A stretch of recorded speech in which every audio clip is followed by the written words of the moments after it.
Fala galera, vamos à questão 32 do vestibular C10 de 2022.1, que diz o seguinte: para confeccionar 2.000 metros de tecido com largura de 2 metros, uma tecelagem consome 400 kg de fio. Para produzir 2.250 metros do mesmo tecido com largura de 1,40 metros, essa tecelagem precisará de quantos quilos do mesmo tipo de fio? Letra A, 280, letra B, 315, letra C, 375 ou letra D, 450. Então essa é uma questãozinha aí bem característica, bem típica de regra de três composta, tá? E aí a gente precisa identificar quem são as grandezas e fazer aquele esqueminha, né? Preencher lá a tabelinha que a gente monta, verificar quais são as grandezas que são diretamente ou inversamente proporcionais, montar a proporção e resolver. Então eu vou aplicar essa técnica, esse passo a passo. Primeiro, vou colocar ali quem são as grandezas. Então reparem, ó, nós temos como uma grandeza o tamanho do tecido, depois nós temos a largura do tecido e depois nós temos a quantidade de quilos de fio utilizado para confeccionar o tecido. Então vou escrever essas três coisas. Vou colocar aqui, ó, o tamanho do tecido. Isso foi dado em metros. Depois disso eu tenho a largura do tecido, que também foi dado em metros. E depois disso eu tenho a quantidade de fios que está sendo medida em quilos. Então vou colocar aqui, ó, quilos de fio. Beleza? Observem que a nossa incógnita ela está exatamente nessa grandeza, quilos de fio. Olha aqui a pergunta, ó. Essa tecelagem precisará de quantos quilos do mesmo tipo de fio? Então a nossa incógnita ela está aqui, ó, nessa grandeza. Tudo bem? Agora eu vou comparar elas. Vou ver quem são as grandezas diretamente e inversamente proporcionais. Então vou comparar quilos de fio com o tamanho do tecido, depois quilos de fio com a largura do tecido. Então olha só, se eu tenho um tecido de um determinado tamanho, se eu aumento o tamanho desse tecido, automaticamente eu vou precisar de mais quilos de fio para poder produzir esse tecido. Então, se eu aumentei um tamanho, aumentei a quantidade de quilos. As duas coisas estão aumentando ao mesmo tempo. Isso é uma característica de grandezas diretamente proporcionais.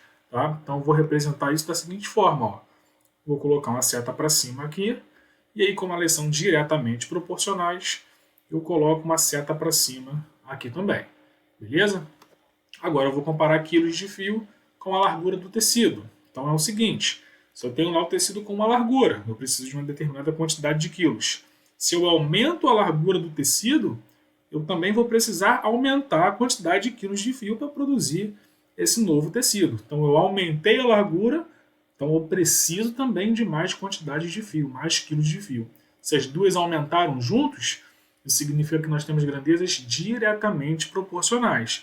Se aqui a setinha já está para cima, ó, então automaticamente aqui também vai entrar uma setinha para cima, só para indicar que ali todo mundo é diretamente proporcional. Aí agora eu coloco os dados numéricos do problema. Tá? Eu prefiro sempre analisar quem são diretamente ou inversamente proporcionais antes de colocar os números, para os números não me induzirem nessa análise, porque os números não vão fazer a menor diferença para você tirar essa conclusão de grandezas diretamente ou inversamente proporcionais. Tá? Então agora eu vou preencher. Então aqui a gente vai ter o seguinte, ó, tamanho do tecido, 2.000, e aí eu tenho uma largura de 2 metros, e para isso eu preciso de 400 quilos. Depois eu vou produzir um tecido de 2.250 metros. E aí a largura desse novo tecido ele vai ser de 1,40. E aí eu vou precisar de quantos quilos de fio? É essa pergunta que nós temos que responder. Agora a gente monta a proporção. Então vou montar ela aqui do ladinho. Ó. Como é todo mundo diretamente proporcional, pega ali a razão que tem a nossa incógnita, no caso quilos de fio. Então vai ficar aqui, ó, 400 sobre x, isso vai ser igual ao produto das outras duas razões.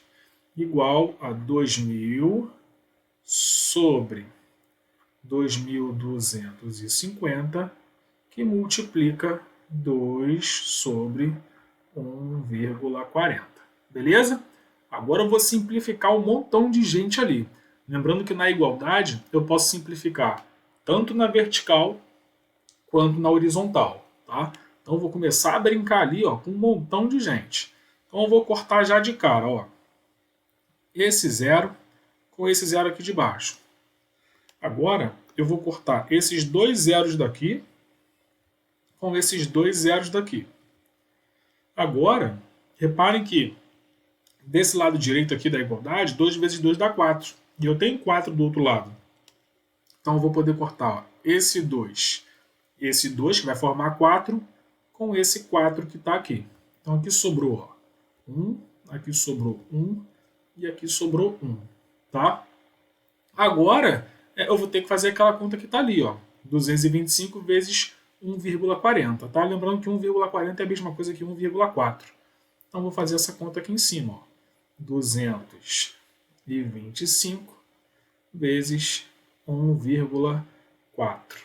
Vamos lá, vamos ver quanto é que vai dar isso aí. 4 vezes 5, 20, vão 2. 4 vezes 2, 8, com 2, 10, vai 1. 4 vezes 2, 8, com 1, 9. Ora 1. 1 vezes 5, 5. 1 vezes 2, 2. 1 vezes 2, 2 de novo. E agora a gente soma isso aqui. Quando nós somarmos isso, a gente vai ter 0, 5, 9 com 2, 11 vai 1, 1 com 2, 3. Como tem essa vírgula aqui, do 1,4, então aqui também vai ter uma casa depois da vírgula. Então aquela conta ali vai ficar o seguinte, vai ficar 1 sobre x igual a 1 sobre, esse 1 sobre é porque aqui, 1 vezes 1 dá 1 em cima. 225 vezes 1,40, acabamos de fazer, isso deu 315. Então agora, quando a gente multiplicar cruzado, a gente chega que x é igual a 315 quilos. Beleza? E isso nos leva no item B de bola. Tranquilo, galera? Qualquer dúvida, deixe nos comentários. Essa é uma questão assim bem mecânicazinha, né? Tem esse macetinho aí. Acho que a parte mais difícil é você relacionar as grandezas, quem é diretamente, quem é inversamente. Uma vez que fez isso, é só aplicar lá a receita de bolo e mandar ver. Grande abraço a todos, sucesso e até o nosso próximo vídeo. Valeu!